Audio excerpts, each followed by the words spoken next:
A group of entitled jerks make my life a living nightmare as they constantly complain about everything about our restaurant, despite the fact that we were doing the best we could understaffed. So I decided to get some revenge by throwing one of their wireless keys into the Baltimore harbor that they left behind. And sure, it's not my proudest moment, but honestly, it was incredibly satisfying. Here's how it went down. So 10 years ago, I worked at a now defunct restaurant in the Baltimore harbor. We were a fairly busy restaurant, especially for brunch, but unfortunately, most of our front of house staff was incredibly unreliable. The day was June 5th, which was a Sunday, and we expected to be incredibly busy because it was a holiday weekend. When I showed up, only 3 of our 7 servers, 1 of our 2 bartenders, and half the expected amount of back of house had come into shift. So as you can expect, I was swamped with tables. What was supposed to be just the patio section of 6 tables, I now had the patio and part of the inside, a combined 12 table section. Honestly, it was a nightmare, but I was somehow keeping up with everything. My guests could tell we were understaffed, and most of them were pretty understanding that I wasn't as attentive as I'd like to be, and I think that's because they saw me running around so much. Anyways, it's towards the end of the shift and I get a table of 3 gentlemen who from the very start seemed like they were going to be a pretty needy table. I go over, I greet them, and I ask if they wanted to start with some drinks. They said they would need a minute, and maybe 3 minutes pass and I come back, and before I can even ask about drinks, they tell me that I took too long. They then ask for my name and tell me that I was rude that I didn't introduce myself by name. They then said that if I wanted better tips, I should start doing so right away. Now for context, for whatever reason, our owner didn't want us to introduce ourselves by name, only as their server, but I could tell them if they asked. Now I told them this policy, but I happily provided my name. I then asked if they wanted to put in some drinks and they obliged. I ring in the drinks and about 5 minutes later, they waved me down, and before the drinks are even delivered, they tell me they all decided they changed their minds and they wanted completely different drinks. So I had to run over to the one bartender for the entire restaurant and tell her not to make the drinks even though she was literally halfway done, and she was understandably pissed off. I put in the new drinks, and then I go back to see if they're ready for appetizers and entrees. They say yes, and then they order. 5 minutes later, a man from the table comes to talk to me while I'm at another table, and they again decide they changed their minds on the orders, saying that they wanted to change the appetizers. I then had to excuse myself from the other table, flag down the chef, and explain the situation. And if you remember, the back house is also extremely short-staffed, so he is also rightfully furious. So we now have a pissed off server, a pissed off bartender, and an angry chef. My service manager then calls for hands and I bring over their appetizers. 5 minutes later, their entrees come out, and as I check to see if they have everything and if everything's okay, they tell me it's not. They were upset that the entrees came too close to the appetizers, so they want them comped and a round of free drinks for the hassle. So I just said that I would speak to my manager. I explained to my manager, and now she's angry too. She goes over to talk to the table, and when she comes back, she says to comp 1 appetizer but nothing else. And with that, the last piece of the puzzle has been collected, and everybody now hates this table. At this point, I've had enough, and I stay clear of this table as much as I could, other than to fill waters and pre-bus. Towards the end of service, one of the men asked me how long I'd been doing this. I told him, and he told me I should quit and find something else to do, because according to him, I was really bad at it. But you know what? I just laughed it off. I walked away, I printed their check, and then I dropped it off. I had my manager run the card, but I didn't want to go back. After they left, I went to pick up the check, and of course, they stiffed me. They left me $2 on a $130 bill. As I started clearing the rest of the table and the napkins, I saw that this guy left his Audi key fob under his napkin, so I quickly put it in my pocket to bring it to the host when I had time. A few hours later, the host got a call from the guy asking if we had found a key. The host said that nothing had turned up, but she would check with your server. Well, apparently when she said this, the guest made a comment about how I probably stole it because I looked like the type. As the host told me this, I kind of just lost it internally. I told her I had not seen it, and then a plan was devised. I then proceeded to walk to the back of the restaurant, straight out the back door, and I tossed the keys into the Baltimore harbor. Now, this is not my proudest moment in life, but after all was said and done, I think it was well deserved because my God, this was absolutely satisfying. Dude, okay, I literally just can't stand people who act like this. They're so needy, they're so obnoxious, and they try to insult everybody in the process. Seriously, this group went down the list. They pissed off the server, the chef, literally the manager and the bartender, all in under an hour, mind you, and then tried to say to the original poster, oh, you need to quit your job and do something else. You're not very good at this. And it's like, dude, come on. What are you doing right now? This is so dumb. And the fact that they screwed you over on any kind of tip, and yes, a tip is absolutely necessary after dealing with that crap. I don't blame you for a second for throwing their key into the harbor, because as far as I'm concerned, they deserve it, especially for the poor treatment they gave you and pretty much everybody inside of that restaurant. If you like Am I the Jerk, you're probably probably going to love Am I the Genius. Check it out, link down below in the description. Also, go to amithejerk.com/submit if you would like to submit your own stories. I left my family 2 years ago and went full no contact after they treated me like garbage for so long, and now they've showed up back in my life and are practically begging me to go with them on a bonding trip. But right now, I honestly am not sure if I should go or not because these people have really hurt me in the past. Here's what's going on. So I escaped from my old life almost 2 years ago, and honestly, life has been so much better ever since then. Difficult, absolutely, but much better in other aspects. At the start, my family did everything they could to guilt trip me into staying. They were shaming me, they were using manipulation tactics, even following my every move. I then decided to go full no contact for a while, and after almost a full year, they reached out saying they didn't want to lose me and promised to respect my space as long as I at least visited occasionally. Well, I agreed and I visited a couple of times, but when I'm there, I don't even try to interact much anymore. I did try in the beginning, but all I got was indifference or coldness. That killed any motivation to put in much effort. The most shocking part is realizing just how hard my own family made the process of leaving. It's still really surreal at times. Like my own family, seriously, all because I just wanted freedom. And honestly, if you knew my backstory, then you would know that it has not been easy. And now, one of my siblings says that I'm not putting in the effort and that it hurts our mom to see me come and go and know nothing about my life once I leave. And I'm just left wondering, do I need to explain where I go and what I do or how I live? Like I owe them some kind of update? And you know what? Why? It feels like they want things to go back to how they used to be, and that version of me is long gone. My parents, even at this stage, still blame me and say that this new dynamic is my fault. They've now invited me on a road trip to bond, and while part of me feels like maybe I should give it a shot, the other part is screaming caution. I've already been roped into going to an event that I didn't even want to attend, so boundaries are already being nudged, and I was promised my decisions would be respected. I told a friend about this, and she said that I'm being difficult, and now I just don't know. I mean, am I being difficult? Is it just in my head? Should I go on this trip or just stay away? I would love to hear from anyone who's had to rebuild themselves after cutting ties and trying to re-engage on their terms, because right now I seriously am not sure what to do. Okay, in my opinion, I do not think you should go on this trip at all. Someone in the comments pretty much spelled it out, but I think I'm going to articulate it because it's a really good point. And basically, I can't imagine being trapped in a car with these people on a road trip. If they really are as bad as you're saying, and trust me, I completely believe you, I'm not saying that they're not, then in my opinion, I don't think it's a good idea to go anywhere with these people because they sound like a nightmare and I just would not want to be stuck with them in some situation where I can't escape. And I seriously just don't think this is the kind of energy that anyone should have to deal with. My entitled neighbor thinks that I'm available for her 24/7 to fix and repair whatever device or handheld thing she might be struggling with, making me incredibly frustrated and very annoyed that I live next to her in the first place. Here's what happened. Okay, so I moved into this apartment approximately 10 years ago, and I was extremely lucky to have an old retired couple living in the apartment in front of me on the same floor. And I say extremely lucky in quotation marks because this was a really annoying situation. When I was told this, I was like, okay, whatever. I'll just greet everyone from the building, including them, and that's it. But somehow this woman is some next level entitled person. She knocks on my door at least once a week ever since I moved in. I don't open the door anymore because whenever I did open the door before, she would just want me to fix her phone or laptop or her TV. She literally wanted me to be her personal handyman or something like that. She even told me, "You're young, you're supposed to know how to fix these things." But this one particular time really made me angry. I had a fever and I was sleeping on the couch, too weak to even go all the way to my bed. My child had a fever too, sleeping next to me, and it was like 9:30 p.m. and then suddenly, someone knocks on the door and I wake up. I realized it must have been her, so I just ignored it and I tried to fall back asleep. After a few seconds, however, she knocked again, but I still decided to ignore it. The third time though, she knocked even louder, and I was like, what in the world is this? It's probably something really serious, right? I thought to myself, they're both very old. They have diabetes, high blood pressure, etc. So probably something happened and she really needs help, right? So I proceeded to get up from the couch slowly. I wrapped myself in a blanket till I got to the door, and she even rang the doorbell. I was then 100% sure it had to be an emergency when she kept doing this because she's never done this before. I then unlocked the door and I asked her what happened, and she's like, "I can't open Facebook, please fix my phone." I said to her, "I'm sorry, but I won't do that now. I have a fever and I was sleeping already." She then got mad at me, asking why I can't do it now. So I just repeated what I said and I said goodnight. While I was closing the door, she just yelled at me and said, "I'll be expecting you in the morning to fix my phone." So next time, even if she knocks 100 times on my door and keeps ringing the doorbell, I won't be opening the door for her, even if she actually has some kind of emergency, because trust me, this lady literally is not worth the time. Holy crap, there is no way I would want to put up with that. Seriously, that is crazy. Like if I was in your shoes, I would probably have the police involved already. And it sounds like this was 10 years ago, so I don't know if like doorbell cameras were a big thing 10 years ago, but if they were available, I would be installing that like yesterday and record every instance of this crazy person doing this, because I would probably move. Like there's no way I would ever be able to put up with that, especially if it happened for over a decade. Like that's crazy. I could never deal with that. My friend's new girlfriend called me a pick-me girl and is now trying to turn my friends against me. And right now I feel like my whole world is falling apart and I seriously don't know what to do. Here's what's going on. I'm a 36-year-old female and I have a group of 5 friends. We hang out a lot together. We play video games together, go to Friday Night Magic, we're watching movies together, doing D&D, and just generally being nerdy. One of the people in the friend group, who we will call Bruce, has recently gotten a new girlfriend and we've tried to include her in our get-togethers. The girlfriend, I'll call her Silver, really seems to hate me and I'm not sure what to do. I didn't notice at first, if I'm honest. She came along to our May the 4th Return of the 5th party sleepover, and one of my friends, who we will call Peter, helped her make a paladin to join in on a D&D one-shot when she said she wanted to learn. However, the other night when I was having a passionate debate with another friend who we will call Steve about the atrocity that was Hush 2 from the DC Comics, Silver absolutely lost it on me. She started yelling about how I was a pick-me and how I was mad that she was in the group and that I wanted to sleep with all the boys, but especially Peter. She yelled for like 5 minutes while I just sat there like a deer in the headlights because I didn't know what to say. She accused me of making my warlock sexy in D&D to make the boys want me, that I picked a pretty girl card for my deck in Magic, that I tried to dress sexy for the May the 4th party. I tried to tell her that I have no interest in sleeping with Bruce or any of my other guy friends, and she just burst into tears. Peter said that maybe I should go for now because she was upset, so that's what I did. Now on Discord, a bunch of them, namely Peter, Bruce, Steve, and someone I'll call Michael, have all said that I should apologize to her, with only my other friend, who we will call Clark, saying that I have nothing to apologize for. There's been a lot of talk about keeping the peace, but I'm not sure what I should apologize for. I didn't make a move on anyone. I haven't slept with or tried to sleep with any of my friends. I'm not sure what I should do or what I can do. I don't know what to apologize for, and I feel like my friends are siding with her. What should I do? You need to find better friends. This is insane. First of all, this Silver lady is a complete moron. She came in here, got super jealous of you, and then suddenly just said, "Oh, you're such a pick-me girl. You are such an awful person. You're an idiot. You're trying to sleep with everybody." But it's like, dude, projecting much? That's clearly your agenda. It sounds like the original poster just wants to make friends and that's it. So like seriously, why should you have to leave the group or apologize to her, especially if you didn't do anything? Like what's going on right now? If anyone's the pick-me girl in this story, it's the Silver lady. So no, you're not the jerk and you didn't do anything wrong. And if your friends are truly taking her side, then in my opinion, these are not good friends to begin with. My new employer demands that I work half of minimum wage for the first few months of my employment, resulting in me not even showing up for work and other people I was supposed to start working with quitting their jobs the same day in protest. Here's what happened. 7 years ago, I needed cash for a new graphics card. I was just a teenager back then, and I'd worked with my aunt before, but her place was about 40 minutes away, so I decided to look for something local. Then I found a job posting just a couple blocks from my house that would be a night shift clerk at a convenience store. It paid a few bucks above minimum wage, so I applied, I got a text back, and I went in for an interview. And the interview went well until the very end. The manager said she wanted to be cleared because a lot of people had quit over pay misunderstandings. Then she hit me with this. For the first month, I'd be paid half of minimum wage. After that, I'd get minimum wage for another 2 months, and then I'd finally get the rate from the job listing. Now, I was stunned and taken back, but I played it cool and I acted like I was totally fine with it. She was so happy, going on about how young people these days don't want to work, but I was apparently different. And I thought to myself, oh yeah, I was different, all right. A few days later, they told me I got the job. I was then added to the group chat with all the other clerks and the manager. They made a schedule to cover the 24-hour shifts, and then the manager sent a message saying that my first 4 hours wouldn't be paid because apparently it was just training. And at this point, I wasn't even mad anymore. I was just amazed at how malpractice this whole thing was. So when the day came along, I just didn't show up. 1 minute before my shift, I left the group chat and I blocked everybody. About 20 minutes later, I got a call from what I assume was the manager's husband, asking if I was gonna come in. I then told him something along the lines of, "No, I'm not interested in working for half pay. Good luck though, you guys are gonna need it." Well, when I said that, she was livid, screaming on the phone, yelling about how people like me make her hate young people. I'm guessing someone had to cover my shift, unfortunately, but I guess that was the final straw, because later that day, I saw both the morning and graveyard shifts posted again on the same job site. And yeah, it was for the same business. So overall, I didn't didn't even have to do anything big. I just dipped and didn't show up, and it made other people quit. But thankfully, I'm glad I exposed this manager who was refusing to pay fair and legal wages, because what she was doing was completely messed up. Yeah, I think I would go bananas if someone was like, oh yeah, the first 4 hours are unpaid, see you at work. It's like, no, it's not. It's absolutely not. And also, minimum wage is literally what it's called. It's the minimum legal wage that you can pay someone for work. You can't be like, oh, you're gonna get paid half that. And like, I'm pretty sure that's illegal, at least in the United States. Like, you can't pay someone less than that unless it's some weird extenuating circumstance. So good for you for not putting up with that crap, because trust me, there are much better jobs out there, and you do not need that kind of energy in your life. My entitled former employee decides that she wants a job no matter what, demanding that I fire one of my current workers, who, by the way, are doing fantastic, just so I can hire her back up again into my team. But what transpires after this conversation is honestly mind-blowing and completely surprising, as this lady shows once and for all why she is absolutely incredibly entitled. Here's what went down. Okay, so this situation went from 0 to 100 pretty quickly. For some backstory, I own a small business and our team are absolute rock stars. These are good people who could walk at any time and land another job in minutes. We survived the pandemic that must not be named on Reddit, with no layoffs, no reduction in pay except for me, and transitioned to a 100% work at home, which remains in place. The savings we enjoyed by not renewing our lease actually helped us a lot. We've worked together for a long time, with a least senior person being with us 7 years. Now, a friend of my wife, who we will call Stacy for the sake of the story, is a complainer. She's one of those people who are not happy unless they're not happy. But my ever-patient wife does her best to cheer her up. Last December, Stacy put in a vacation request for the week of Christmas, which by the way was a week before Christmas, when everybody else had already put in their request and was approved. Her request was denied, and she thought she would leverage the situation by quitting, only to then discover they processed her voluntary termination after she went home. It's now May and she's been out of work, and she, amongst other friends, were visiting last Sunday for one of my wife's wine and crafts nights among her friends. Making small talk in the kitchen, I asked her how the job search was going, and she said it was going poorly. Then she asked me for a job. Now, I didn't mind the ask. You miss 100% of the shots that you don't take. However, we're not hiring right now, and I told her as much. She then said to me, you know I'm a hard worker. Why don't you just fire someone and hire me? Now, it took me a second to process this before I explained that our staff has been together for almost a decade, and I simply can't do that. To which she replied by saying, you're the owner, you can do anything you want. And it's like, no, I'm a big fan of the book Leaders Eat Last, and a BS move like that would destroy the trust of my team. I then apologized and made a quick exit before the conversation could continue. Well, on Monday, I happened to be on the phone with another small business owner in town. For the sake of the story, we'll call him Bob, and Bob said he was down to a couple of people, and it was then that I remembered Stacy's request. I then told Bob what little I knew about her work life, and he said to have her call. So I told my wife, who passed it along to Stacy. Well, fast forward to today, and Bob calls me. He led off by saying, how well do you know Stacy? Now, I was a little nervous, not looking to vouch for her, but also not wanting to torpedo her opportunity, so I just gave the best non-answer that I could come up with. Well, Bob then burst into laughter, explaining that his interview with Stacy lasted less than 45 minutes because she kept trying to interview not for the job he had available, but for other positions that he already has filled. I then apologized and things are okay with Bob and I, but holy crap, this really did go south very quickly. Oh man, this is one of those situations where it's like, oh yeah, you're kind of glad this person's gone, and you're really glad they quit because they were clearly just problem after problem inside the office. So you know what, at least you tried to help her out, but seriously, it sounds like all the problems fall squarely on Stacy's shoulders, because she clearly wants the wrong kind of things and is unwilling to work hard to get what she wants. An entitled jerk is practically hitting me with their car as they're following me to my parking spot, as I guess they really wanted to take the spot before I left. But instead, I decided to give it to somebody else, putting this weird person in their place. Here's how I did it. Okay, so today I was leaving a parking lot that was maybe about 99% full. As I walk, I sense a car following me from pretty close, obviously sensing that it could take my spot. And this is a car I noticed entering the area moments before. But here's the thing, this shiny red car was literally humming right behind me, almost touching my legs. I know I have what the driver wants, my parking spot. Not that there's anything wrong with that, but my God, you're way too close. So I make a turn towards my lane, and my car is maybe 2/3 down the aisle, and I see right in front of me an older lady in a small beat-up car, like maybe a Nissan or something like that, and she obviously was inside the parking area before this shiny red car was following me. So I gently point to the lady and I say, my spot is yours, but I'm not 100% certain that she saw me. Meanwhile, the shiny EV red car is still following me even closer, sensing a new opponent, I guess. Once inside my car, I gently pulled backwards with a curved path to block the shiny red car, and it quite literally had to back off for me to have enough space to leave my spot. I then motioned the older lady to take my spot, and she thanked me but said to me, "What about him?" And you know what? I just replied by saying, "You were here first, ma'am." She then entered the space with a huge smile, and I gently pulled away and looking in the mirror at the shiny red car behind me. So next time, if you want my parking spot, don't act so entitled and it might just be yours. Because as it is right now, that red car was definitely not going to take my spot. Okay, I can understand someone trying to get the parking spot and really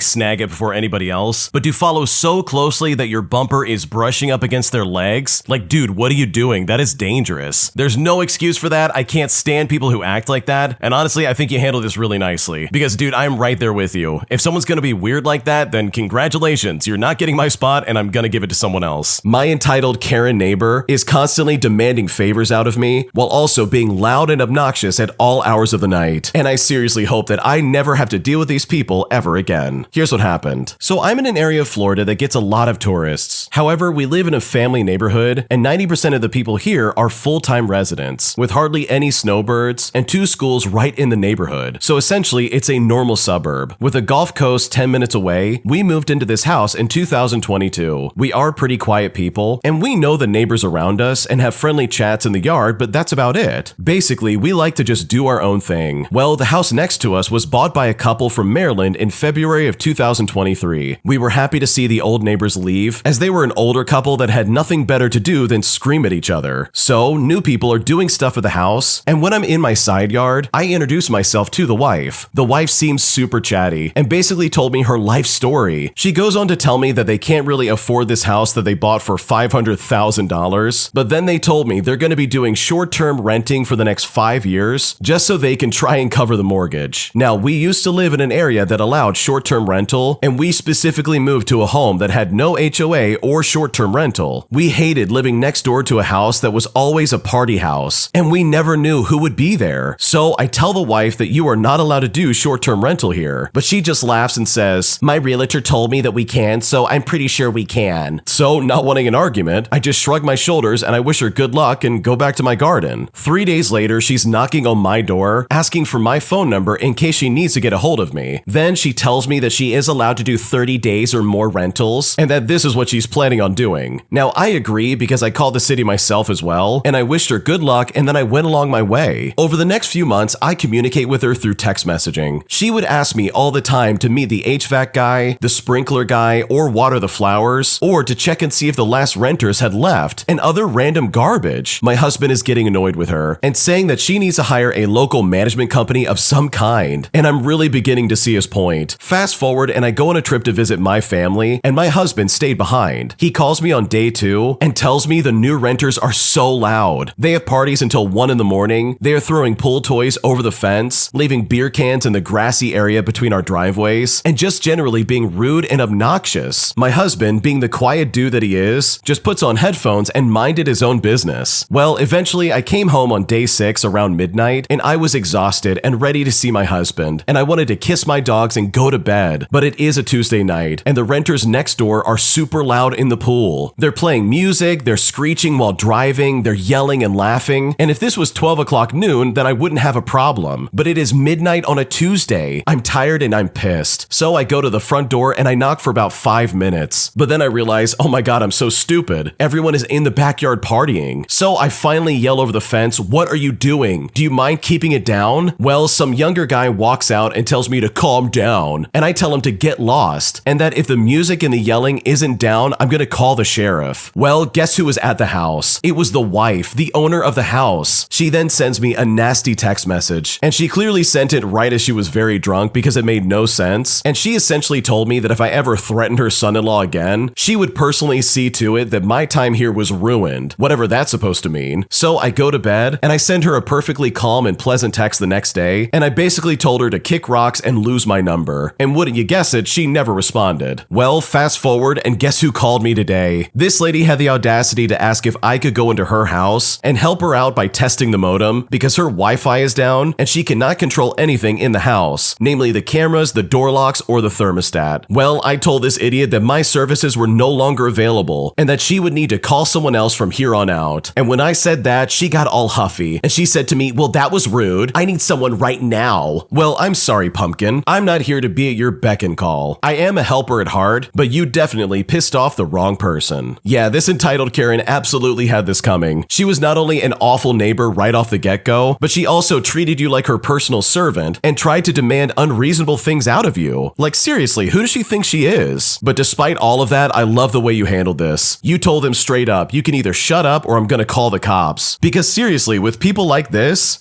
might be the only way to get through to them and be like, wait, you cannot treat me like that. So good for you for standing up for yourself, and hopefully this lady doesn't give you any more problems. Because from the sounds of it, she sounds like an absolute nightmare to live next to. If you like Am I the Jerk, you're probably going to love Am I the Genius. Check it out, link down below in the description. Also, go to amithejerk.com/submit if you would like to submit your own stories. My company's new entitled CEO demands that all of his employees swear loyalty to him and only him. So we decide to maliciously comply by literally throwing this guy a curveball he never expected. Here's what happened. So I'm a small worker bee in a company that got bought out by a much larger company earlier this year. Even though we were a small company, the teams were flexible and everyone helped each other. And the company was profitable, but not to the new ownership. Apparently, to them, our company was awful and needed to be immediately fixed with structure, hierarchy, and order. The managers I've worked so well with over the years are gone, and the new owners promised no change and that there was nothing to worry about, saying that everything will be the same, except that within a month, all the experienced managers who made the workplace so great to work for are let go. And what's even worse than that is that they've been replaced by emotionless walking husks resembling ghosts who have hammers as their only tool, and all of us are the nails. Never mind the incessant preaching of company spirit and loyalty and respect and company values. I mean, we all moan at these pep talks. We all yawn at the town halls. But then they make much less subtle threats. They say to us, oh, you're not a team player if you don't do all this other stuff. You need to work overtime or else that's not fair for everybody else. And they'll also actually complain if you leave on time again. The culture certainly has changed. I mean, for one, I didn't even dare to take off early to pick up my kids from school anymore. But finally, the toxic culture of fear and backstabbing. Every word said against the direction, even off the cuff in some kind of side chit-chat, and every facial expression or nonverbal gesture against the flow are immediately and harshly met with reprimands. For example, another worker bee was recently let go for restructuring despite having stellar work performance. And I guess it's because he just couldn't keep his thoughts to himself. So hopefully I painted a good picture of what life is underneath the iron fist that we deal with. Many of us are contemplating leaving, but the job market is quite depressing in our area. The cost of living is high, and we are afraid of being the neck that sticks out. So everyone just suffers in silence. The company recently appointed a new CEO who, in his opening introduction to everybody, demanded undivided loyalty to him specifically. It means we must follow his every direction. It means we must smile in his presence and be super upbeat. I think the expectation here is that we must cry like North Korean women in the presence of the supreme leader. So you want absolute loyalty? Well, I believe loyalty goes both ways, but we can show you loyalty if that's what you want. So we all got the message loud and clear. You want us to play Oscar-winning actors and actresses instead of actually getting work done and speaking our minds to make the company better? Sure thing, you got it. Now, for those of us who read and trust each other, we would have hours-long meetings with each other on topics that sound important but don't actually matter. We make sure our days are jam-packed full of discussions on how to move initiatives forward, but never actually discuss anything of substance and never have aggressive action items to follow up on. And of course, we absolutely never forget to praise the leadership in the meeting minutes. Off the books though, there's lots of small talks, especially for the sake of team building. Whenever we're questioned by somebody higher up, we pull out the corporate roadmap and point to the initiatives we spent so many hours working on. We would defend our time with a budget that recently got rolled out and be like, look, we're doing what we need to do. We've even gone as far as requesting additional resources in next year's budget just to ensure that our very busy initiatives continue to make headway. So basically, we're creating the public perception of us being busy without actually doing anything. We were a lean, small company, but now we're a fat busybody where everything is bloated and compartmentalized. We shut our faces and we nodded. We clapped the hardest after every presidential speeches, and as a result, we lost money in the last several months. And I guess that's the price you pay to give one-sided loyalty, because trust me, all of us are still definitely looking for other jobs. Yeah, that sounds like an awful place to work at. Seriously, you've got a CEO being like, you have to be loyal to me. Like, that is so weird, and I just will never understand how someone would act like that. So good for you and your coworkers for sticking it back to this weirdo, and hopefully all of you can find a better job sooner than later. Am I the jerk for refusing to pay my neighbors for half the cost of fixing a fence on our property line, as they refuse to give me any kind of invoice to prove that the job has actually been done? Here's what happened. Ever since we moved into our house, the fence between us and the neighbors, let's call them Sharon and Will, Will has been leaning towards their side. Despite no changes since then, Sharon recently demanded that it be fixed because they think it'll fall over any day now. Sharon had a landscaper that was already doing a job for them, and she said that he could fix the fence as well. Now, he couldn't speak English, so Sharon translated, but I didn't really understand what they were going to do. All I got was that they were going to use concrete on the posts. I told them that I also knew a builder, and I got him to take a look as well. My guy came along and thought it was better just to rebuild. He estimated the cost of materials would be about $1,000, and then we can negotiate labor costs just a little bit. I told Sharon the next day, and she just waved it off, saying her guy could do it for like $500. He was apparently coming back after the weekend, so I just waited for a proper quote. Well, 1 week later, Sharon texted to say that the work was done. The price was $600 and asked me to send her $300, meaning that she never gave me a proper quote. I told her I'm happy to split the cost, but I asked for an invoice and a description of the work done. She said that it was a cash job, and then she said to me, "I thought you were my neighbor. Just give me the money whenever you're free." But I reiterated that because this concerns my property, I need a record of the work done and payments. But she again said that because it was a cash-only job, that there won't be an official invoice of any kind. I also asked about warranty, and she said it would be for 12 months. Later on, I had a look at what they had actually done, and all I saw was just 2 temporary wooden posts supporting the fence. The guy probably dug around the problem fence post and poured some concrete around it to fix the fence post in place. So needless to say, it did not look like a $600 job. I ignored her for a week while seeking advice from my local community center, who said that the costs of repairing a fence on a boundary are shared by the properties concerned, and that I'm within my rights to ask for proof of work done. I told Sharon that I was very unhappy with how she had gone about things, and that when dealing with a neighbor, there is a responsibility to make things proper and keep official records. I told her straight up, I cannot make any payments comfortably until I get that invoice. My main concern is that Sharon might be getting us to pay more. Sharon and Will look to be in their late 40s, and we're in our late 20s, so they might think that we're some kind of easy target. The landscaper was already working on another project for them, so we may just be helping them cover their cost. I'm also unhappy with a warranty being only for 12 months, as it really seems too short for a fence. Lastly, I'm concerned that if Sharon and Will move anytime soon, and the fence falls down again, then I would have no way of contacting or communicating with the landscaper, or having any proof they had a job done in the first place. So am I the jerk in this situation? What should I do? No, you are definitely not the jerk for wanting an invoice from these people, because it really does sound like they're trying to scam you. Like seriously, all you need is like some kind of like written document saying how much it's gonna cost, as well as, I don't know, a copy of the warranty. Like if there really is a warranty for what, 12 months, then there should be something written down to prove that, shouldn't there? And I just love the fact that Sharon's trying to be like, oh, we're neighbors, just pay me, like what's the problem? Like that kind of guilt tripping is not gonna fly in my book, and it's so good to see that the original poster is not gonna take that either, because in my opinion, she's absolutely trying to play you. And unless you get something in writing stating this is how much it's gonna cost, then in my opinion, you should not have to pay them until you receive it. Am I the jerk for finally telling off my mother-in-law after the way she's been treating me for several years now? Because right now my husband says that I'm at fault, but at this point I really don't know what to do. Here's what happened. So my husband and I are in our early 30s, and we've been married for a few years, but we've been together for 11. Throughout this time, we've often argued about my in-laws' behavior, but more specifically my mother-in-law. There are many examples I could make, but to sum it up, she has been controlling not only to my husband, but also to me, even going as far as pressuring my husband to make me do what she wanted regarding situations that didn't concern her at all. She's also been disrespectful towards me, as well as overall invasive and demanding. I mean, you name it, she's done it. The only thing she has not done is directly insult me to my face. I kept telling my husband I was over their behavior and to please put a stop to it, but he never really acted decisively, so my mother-in-law never really stopped. Time after time, I would put up a happy front and bite my tongue not to cause any drama, but because everything just keeps piling up, I'm always on the verge of blowing up whenever I'm around them. I told my husband I would like to limit contact at least for a while, but he insists that we go and visit. My husband is also aware of how much I'm affected by this. So anyways, we meet up, and my mother-in-law starts with her usual antics. Now I stay quiet until I've had enough, and then I start talking back to her. Now I did not insult her, but I wouldn't let anything slide like I usually do, and highlighted every inappropriate or invasive comment. Well, when I did this, she was surprised, and asked me what came onto me, stating that I never acted like this, and so on and so forth. Well, in a fit of rage, and mind you, I wasn't yelling, and while speaking calmly and slowly, I told her that she's been disrespecting me for years, and that this is what she was getting now, and that now that she's made her bed, she now has to lay in it. Well, things things got tense and we ended up leaving. I am upset, but finally I feel liberated for standing up for myself. My husband seems torn, and obviously my mother-in-law is livid. My husband has now said that he agrees and understands my emotional state on the matter, but also wants to keep the peace and to just apologize. Well, I refused and said I would only be open to revisit the relationship if I see some changes and effort to at least be cordial and mutually respectful, while also stating that I absolutely will not apologize for anything I said because I mean it and I would do it again. Now, I also reminded him that he had many chances to stand up to them, and that I also said no one involved would enjoy it if I had to stand up for myself, and he just never took me seriously. I also said I never insulted her or yelled at her, so apologizing for my reaction to her comments sounds incredibly backwards. So am I the jerk for what I said and for not budging on this? Because right now I really don't know what to do. No, you are definitely not the jerk because this mother-in-law clearly had it coming. Like, you explained this to your husband multiple times. Either he can fix this situation or else you're going to fix it. And from the sounds of it, he definitely knew that you are not the person to trifle with. So no, you are definitely not the jerk because the way your mother-in-law was acting was completely inappropriate. My boyfriend is constantly teasing me with his money by saying that he's going to buy me all these expensive things but never following through. And at this point, I am so confused and I seriously don't know what to do. Here's what happened. So my boyfriend and I have been together for almost 2 years now, and I've noticed a weird pattern with his enjoyment of teasing me with luxury items. He has a good job that apparently earns a good living, and he has bragged in the past, stating that last year he made over $1 million